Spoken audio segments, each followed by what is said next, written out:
Oyerepa News.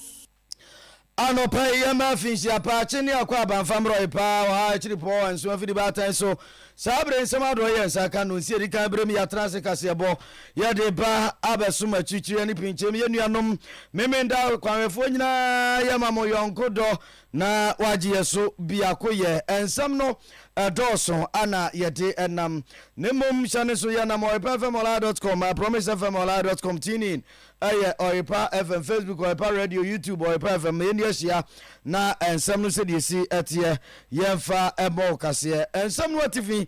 sede besi akro mamuni nyina nananom ahemfo agina tukuru National House of Chiefs impanifo ana asrese nyankropon ya adom a afia nche ye kwakoro mu omani abeto aba ti amanyoku awodo nyina ni amanyofo womomoten na womo asomdue ho tawuro ya beto aso na yakwaranim ewon semfoforo mu na ovoko abato mbasua so ana enei delegate bi and coordinators bi akwakofa enkrata ede ama record ya lumo emunsam ewa ha ya yede besom na yakwa ni mu MPP amanyokuo no nkrata wonu mabiemu ane woni onani ji hofa wo fa bi ni ade owura Henry Opokuare wonso wakwakofa ne nkrata ya nani abrepa ya wo kire se bekwa abato mbasua so de wo gye de abone bopa na enano MA24 Michael Obwani Pagwasi Edu wode nefo mako ofokuru abato mbasuanso na akaubi ama NPP amanyoku ofokuru ya abato mbasuanso onum chirofo secretary Rafa Akosasapon esrese woni apeso obepra kanse ni bie nyina no obia wo ba we nya didi atamne ntokwa se de binum ya no madan wotan no aha kan yo betumi ayo edi abua Dr. Mahmoud Baumia ama watumi abreki 80 no echre delegate na wonum to aba emfama na COP George Alex Mensa ani na sentem nsem ya na namu tape ado ya ba ya na obo IGP3 so ni ade wo wa homegiem posi adwuma no wapon na nani abrepa ya wonso be kwa abato mbasua so wonso ne nkrata watumi abomoten ede ekro ene ya be ko yananim ani nsam dodo no a andi si amanyoku ani abrepa ya wonum ekasa na wonum kiremu anapani pa ya wono ene tuaka controller general wonum se papa no wonsi form ani nsam dodo no ananopai yede bokase no ya na ade na ase ni bi ama boshe ba electricals anopai wo me yankane papa na ya di ahwe akwa mu ya di ho tata na ya di ababa som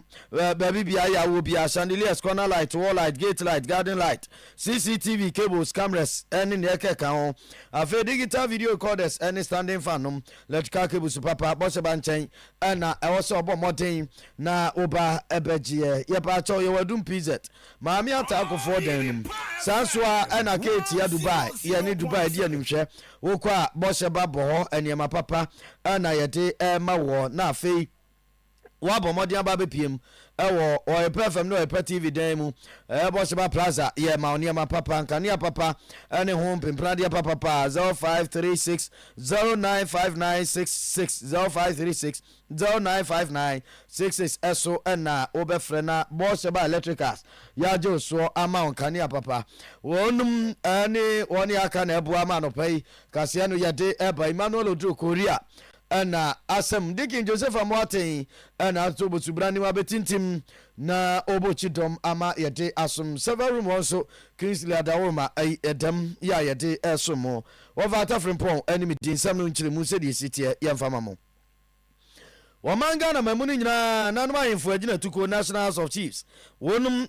wonum asetena ye twato wa afimpinu ane aduonum yensan emu ya 2023 na wonum asetena ya etwato wonum etu apono ana mamuni nyina ne woda ahemfo no wonum agina tuko no ano National House of Chiefs president oja wo ya jebi ya wotosumienu wodi adesrede atudwa na ne nsam ya woka ane se wosre papa se adawroma eneyi nyankropon ya adoma enche ye wura afimpinu ni aduonu na 2024 mu ni enya wura mu nso a nyina ye nim anisuade hu kase ya wo man no si ye nanimu aba e bekwa akwato ayi mampani nim na hwejafo anu no so osere ye ne eka bi ewo mu abato mu nyina da sentwerofo abato commission amanyoku awodo echitafo mpanifo ne amanyofo se adawruma obi amomoten wonmo asomdue hu dawuro pa obi anto aye obebo no enkoye didi atem ne kase twitwe ye bekwa akofa penche dia ba firi se wo kiremu a abato obu penche ne bo den papa ni kwan so man no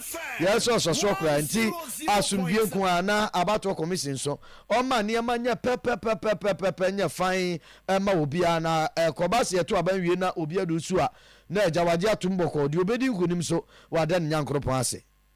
Before will be an election year, preparations in various forms have started with the election of the flag bearers, the emergence of independent presidential candidates, and election of parliamentary aspirants, etc. All political actors, especially the Electoral Commission, the political parties, the media, election observers, the electorate, and among ourselves should focus on free and fair elections, and our campaigns will always be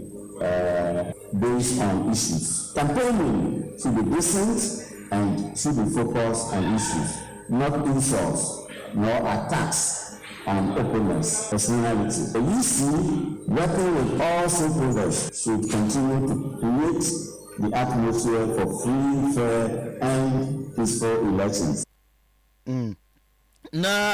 Oje ho ya jebiya otosum yenu National of Chiefs President ana yate nnenka no na ni nyina mu no wo kire se enei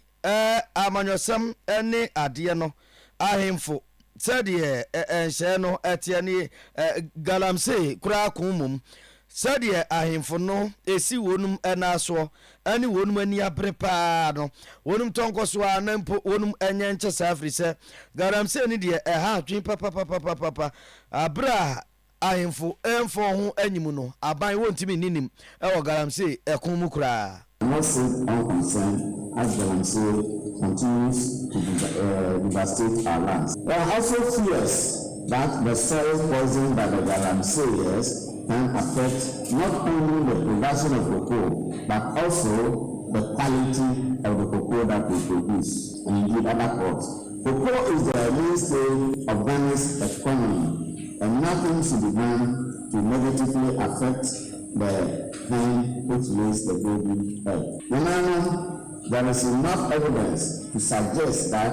government's approach in dealing with Galamsey without the active participation of traditional authorities will not succeed. We National of Chiefs President Oje ho ya JP ya otosum yenu ana yate nenkan yemfangura MPP sungogurku amanyuku wonum nyimu aba enkrata ya wabie mu se woni awoje ohudie na wonum epese okosi akan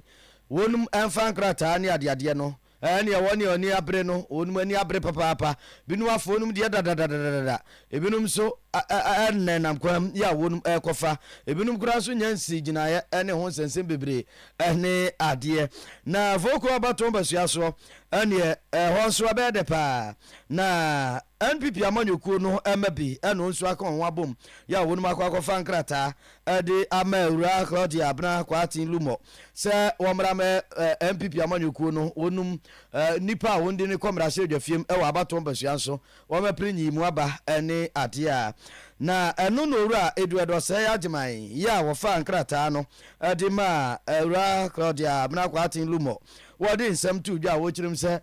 abna kwatin lumo di enti a wonta na chi enie enti a mesusu se delegates nyina meka ye fa Claudia emra ne se Claudia eyi obi a wonwene ono no ho wodwene edom ho wodwene onibie wodwene oman ho ye obi se Claudia eba ofori krom ebefa ne ntoma pa efra ebinu madikan abeye bi mpedefo se bemma beye wameye ebrazo se oban so ebetoa so na de mpanefo ye koduru ye no otoa so de ye kobose asa eno nti na ye pese Claudia na dodo no meta ye chimi emfa no dwade de se mekalema ntwaso ade be ye me de bedi kan ne se ebi si da si ese yɛdu Father's Day yɛboaboa mama mpanimfo a wɔ mpɔtam ha ano ahwɛ mapɔmuden ebi nsi da Claudia yɛ papa nom a wɔburu mfie aduanan yɛmɛhwɛ obi postry yɛwie na anso hɔ a obi wa ne yɛsɛ yɛntwerɛ duruma no bi nti ne ho atekyema Claudia ɛfa ne nyinaa time ɛtɔ so bio ɛmaa nyinaa da Claudia ɛka ɛmaa nyinaa bom ɛkɔhyia ɔmo obuodi ahemafo nyinaa ta akyire sɛbe enyankafo a ɛwɔ mpɔtam ha bɛka mpɔtam ha a ofori kurom constituency ɔmo nyinaa bae ɛmo mu so ani gye kyerɛ sɛ sɛbe ɔmo ka nipa ho naano yaa ɛyɛ World Disability Day 3 December yaa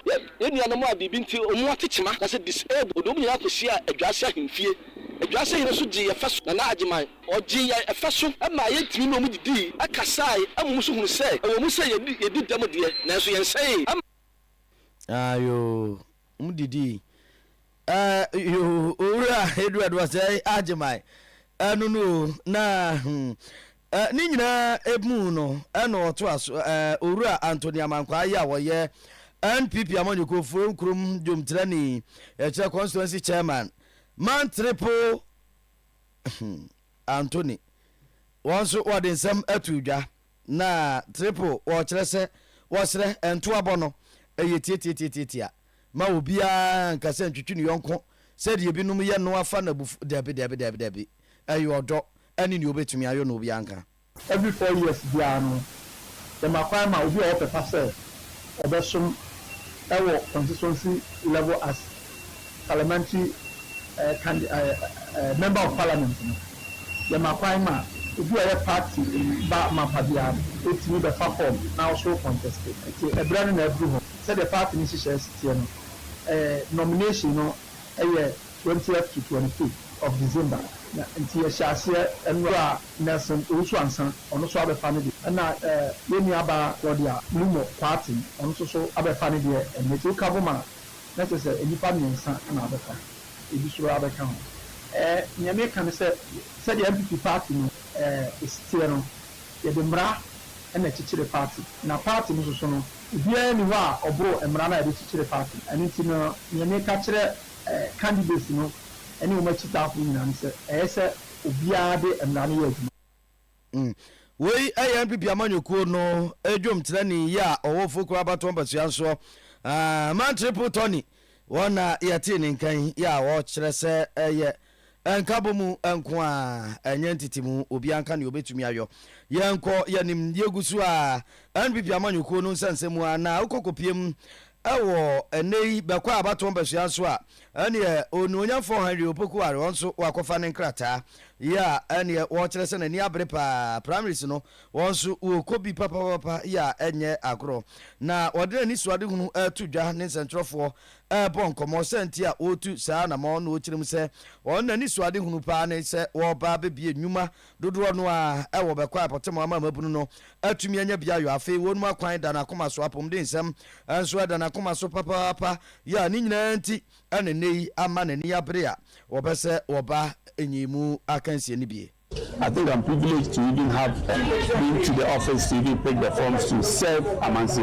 The agenda number one that I have set before me is about education. It's about good or job creation. It's about health. It's about good roads. It's about infrastructure development. I'm an entrepreneur, so I understand what business is. I understand the details of business, and for which I think I want to extend my expertise to this constituency. The feedback so far has been so good. I've been very positive, and it's assuring. But you know, the late John once said that fear deliverance. So irrespective of my effort towards trying to persuade them to understand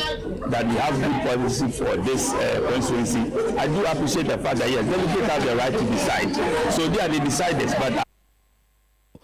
Entina eno Oyerepa Opokuware ya obekwa abato mbesua so ani abre na obeso okobie ana yete ne nka no ni nyina mu no abato mbesua so onjom trani constituency chairman Owura Alex Akondakwa de won so kakra ya wode atu dwaye ntie the quiet constituency MPP here aha na me feel mache eti masem nyina me se obia nya kuma pase at the end of the day MPP the year song eti obia ko ye ne campaign o make sure say obeka asemo a ebe asomdue beba na wa ka sem bia ebe tutu obi pa na manfo aka nti mesrɛ obiara ntumi followers fo yo na chitafo bia wonum edi owura Henry echi ekọ ye nti wonum so kakra yenti a manya gide wo honorable mu se me support na magi na chi aba be kwa ha se we ye nipa bia wa ko school adu nanim woni nyima bebre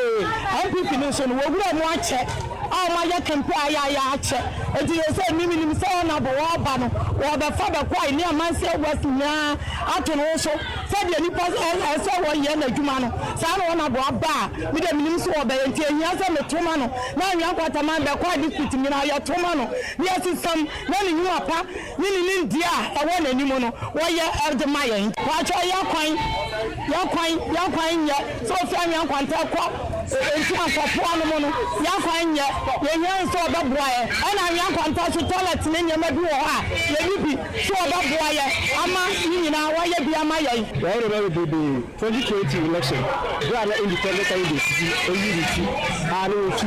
odi sebi amase na ero we are was and the odi yeya so azona fero the wife chief ama on the court today ama party to the seat was also sa o man put was actually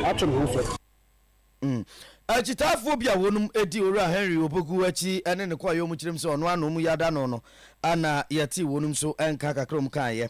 yegu kase so ya yeto aso 100.7 FM ne Oyerepa television so ana no pa no nsia memenda yi ye de ensmado ye nsaka bom kase na sede aka no NPP amanyokuo wonum ebie nkrata mu no ene anya agrokra dodo no na efa na ovoko abaton basua so ene na no kuada no a empanifo no bie nkrata di mu nuada anopa no chese no nwotwe boy ye ya ovoko NPP amanyokuo mpefo kokko bie party office no na delegate no dodo no a ye wo fokrom ne atitafo dodo no a abodompem ya wonum etwen panifo ba ya adani omu se hwe ya ni bre abre obi anu onum a ye de ne ba eka Michael obuani pakwasi edu eho wono a enti ye be fa form so amanu amamefo ne mabunu ani delegate dodo no a ekofa enkrata edima no ya ye kase nyame ya adoma ne na nopai nya agrokura unso mu sase de afri ojampa no mu atu montene so mumumenam kwan ho a no de form so no aba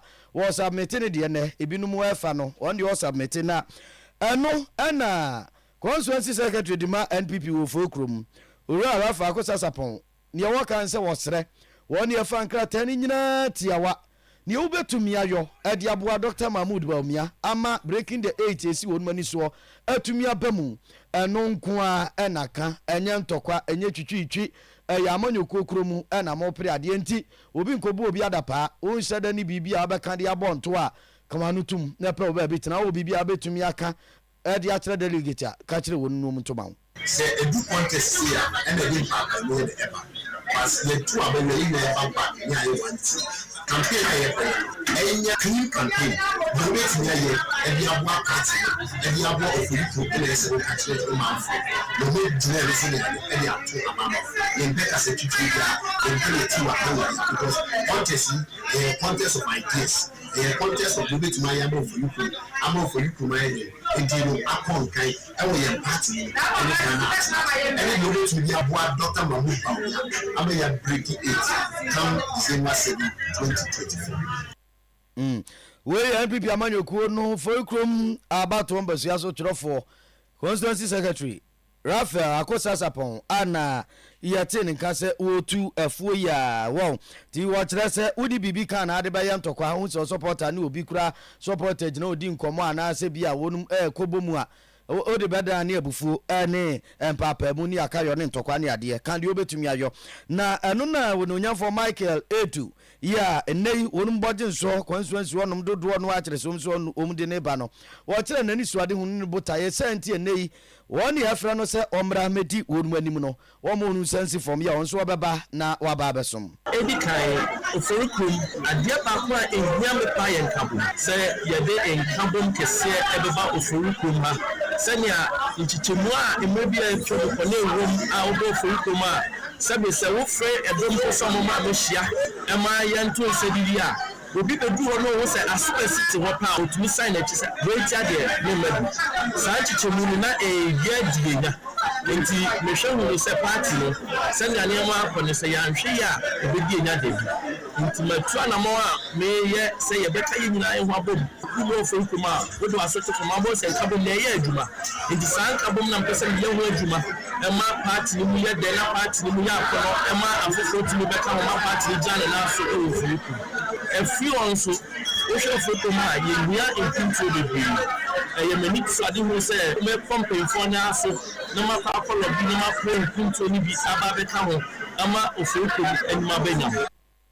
yo na owura Michael Edu ya enei NPP amanyoko ofokrom dodo no akyerɛ so nom de ne kɔ nso ana yatene nkanti ahyehye ɛhyase oku ada no Michael Edu ne di kan akɔkɔ faaye ɛna owura Nelson wɔn so akɔfa ndeɛ na maame Claudia abna lumo atwato nti setie ɛno no yɛnkɔ yɛnimu ɛna wɔn sanfoforo mu NDC amanyoko no anso emrase ojafo ani abre papa no onum kyerɛ mu a na animanimu yɛ panipa ya won netu aka yɛ kyerɛ controller and accountant general adawroma owura akwasi kwani mbosompem won fan di branto na won si form kra nsɛmfata na ene sɛn papa yi watweniti ya ene wu kwa achim so aduro abato basua so NPP amanyoko wonum nyimu primaries no won so akɔfa ne form so din ya wayi ne tikura na nanka wonum hwɛ sɛ wɔkɔfa form so no ene odi ndi bra ne beto nom sɛ wo man no ɛsomfo na wahwɛ so akɔ na NPP asɛm ne ade na nso besi sabre wada so aye controller and accountant general no ene ndi sifo nse de bi enye saa na wo sɛ ɛkɔ no kura na abra won friends and trofo ahyam nom di nsɛm ɛtodwa woni onyafo Mutala Mohammed ya oyɛ tamale vivra batom basua so mrase odwani ene gina dom kuma no na NDC mrache odwafo no na ɛkyerem sɛ nyame anim ne ɛkɔ no entwa yie oyɛ controller and accountant general na wanya akɔpick form deɛ ɛkyerɛ sɛ wodi bre no ɛto na ahwɛ so wokɔyɛ wo amanyosɛm. He's a classical example of Yentubia. I think it's important that he is not only resigning, or he shouldn't only resign, but also be investigated. You remember my colleague, Honorable Edward Bauer, made a wild allegations against him. My expectation was that by now, the Office of the Special Prosecutor would have commenced some investigation into this matter. If indeed he had some delegates in his constituency on a payroll, how was he paying them? I think that it ought to be looked at, particularly the critical role he plays as far as the accounting and finances of this country is concerned. The salary of every public officer is managed and controlled by him. The extent to which he ought to distance himself from politics, he may do, but not partisan politics. For him to get engaged in partisan politics and still holding his office is just incredible. Because frankly speaking, I was expecting that even if he wanted to contest, he would have resigned. Must it take people to demand that he resigns? I mean, I find it extremely difficult. To be very honest with you, under this government, you find it very difficult to identify, a semblance of an independent state institution in a democracy. Enti anu owura Mutala Mohammed wo kyerɛ sɛ obi a wo na atu adwumayɛfo ka na no akɔfa nkrata wo kɔpre MPP amanyoko abato ne ade wo empasem bia mfa nkrofo aka yo yanko yadmu ebekɔ abato mbasua so na yasa ba besie na COP George Alex Mensa ene na nsentam mo amokai ni tape eba mountain so ya wɔkɔ abɛdɛkɔ nimu kɔkɔgye to mu sampa wɔno ane kan yɛ IGP a wɔte so yi wɔyɛ sɛbe ne waboda pa na sɛ ne wasa pa ɛwɔ Ghana Posi wɔn dwumadie ni IGP ensensema bakɔsɛm emu ni adeɛ ya wɔn bisa ne nsɛm a wɔka nsɛm kan ya wɔsi ni pi ade to dwa ya wɔkyerem sɛ dodoɔ no ayɛ amanyɔfoɔ ɔno wɔyɛ manyuni ampa ba beto dwa masabre bɛkɔ abato mbasua nso wɔn so ani abre ya wafa nkrata na enei ana manebo kyerɛ mu a wɔn so ɔde ne deɛ ɛkro na COP Alex Mensa sabre ka sɛ posi adwumako deɛ o ahomgiem wasom awie mfirinhyia aduasa ba ko 31 years ɛna ɔsom wɔman Ghana posi adwumako no na bra wɔne nsɛntrɔfoɔ bɔ enkomo ɔkyerɛ sɛ wɔn deɛ tiawa ɛne nani so ade hunu ɛne sɛ ɔbɔ mɔden na watumi aboa ɛde nkabo mu aba na mmabunu titiriw atumi anya yedie ɛwɔ nabato basua so. They were dead from now to 25th of December. Members of the Saturday. We will use development policy, both formal and informal, but formal and education. some behavior to MBA and peace common emergency campaign the boy with na or brilliant activity. So we shall collect the results in 8 days and so name I mean to me. So yes, you know what mobile apply near primary near more no qualify near for education sector na be samba informal home inside because in school kwa na medical musical some juma bebre in Shan school there Shan about 10,000 Shan school there so carpentry in Shan school or more CCA die bricks in Shan school there I say to me in man team no omo to school so can be the person to be in San no so to me na fina obi wi school na fina kwa sala ko pejuma na ejuma no kwa ni paid COP George Alex Mensa ana yatene kan ozeta so to yensu anu school dem mwa sanwuma say no anso na ekropa na yeko yenenim kase mu a NDC amanyoko no wonum eba wodi ntimai ewo mrashe jofie mbedwako yi a wonum ehwe sikasem eso eye ranking member on finance committee ononya faize kadongo ana den sentu dwa no chirim se ade biya ne nwanwa papa na wabisa abane otia konwa so ntimi enyi no ano ene sen wasu obisa se abane otia konwa so sika odima ne broso no ne na broso no kokonya firi hene pa firi se onde de wonim ene se cabinet no sika ye twade ma wonum se wonum nie na yo manga na cedi fufuroi o pepe abrabunu no mienu 2 billion Ghana cedis ana yede ema wonum se wonum emfa ni dwuma nanso atenaye dodo no a ye se mampani atenaye no ase no wonum akomasika yede ma wonum budget obu di ma ne brosu bebre ani obubo obinum edin ya o kiremu se okọ emia hodo bi ati se cabinet secretariat wonum di ma ne broso press office wonum su di ma ne broso chief of staff won su di ma ne broso ntu obi sese akomasika mrase odwafo de omusa sha ase agi tumu edema wonum se omumfa mobra mfa ni dwuma na womadi ama na broso no ne ebroso no efa hine pa no mkonya ase sika ndi free ye. Mr. Speaker, if you look at the unit under the office of the president, you will notice that the chief of staff secretariat, which is at the heart of the office of the president,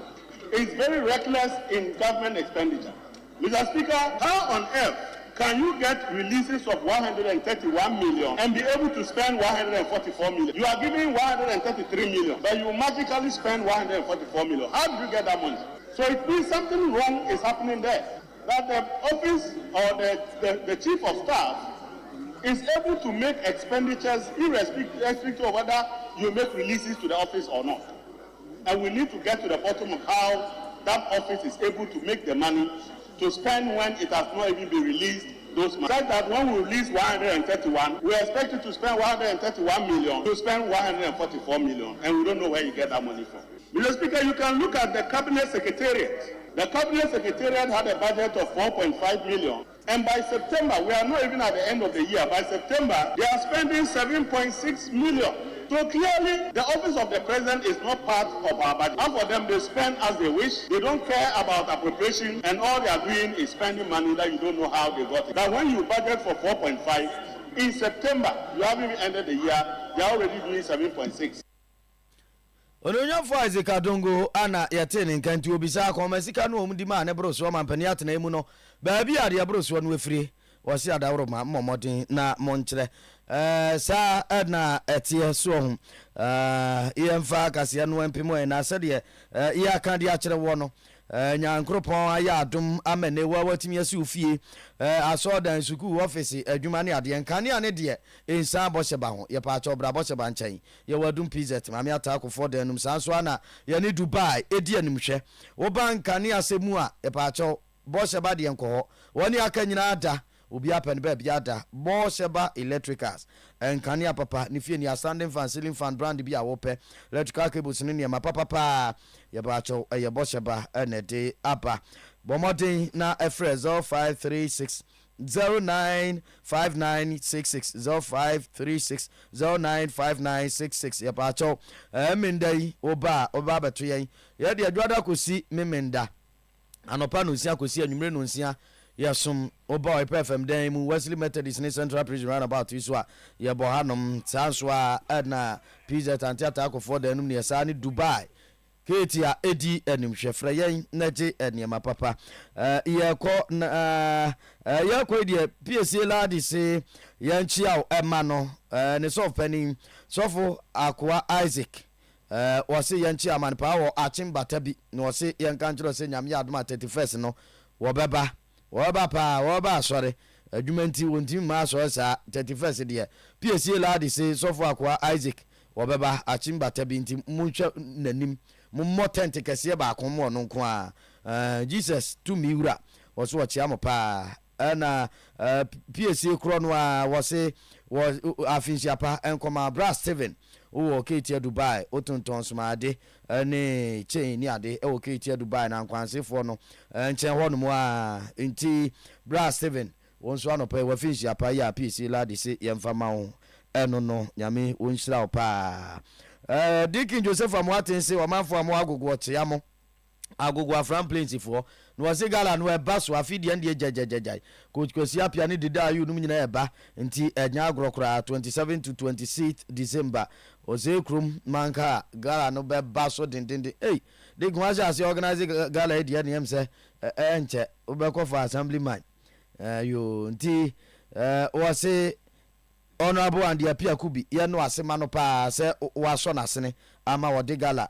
ko akogege ne manfo ani buronya 27 28 dekin ye no beko afran plains ni nyina akobo gala ni bi yaso so akọ Kingsley na etwa ye Facebook live no ma eba social media handles ni nyina so Oyerepa television so FM eba ye dekin Joseph Amoateng na eba omodin babetintim ye no obo chidom Korea ese mo Wofa Atta Frimpong ni midin na ye kredie MA24 team ni nyina no pai said ye mo amuni mu no ene anya agro sha se free ojampa na etuamu a besi ofokrum constituency office ho na the incoming the parliamentarian in wait Honorable Mike Edu or submitting the forms nti anopai mon sha se mun lezi na mun miem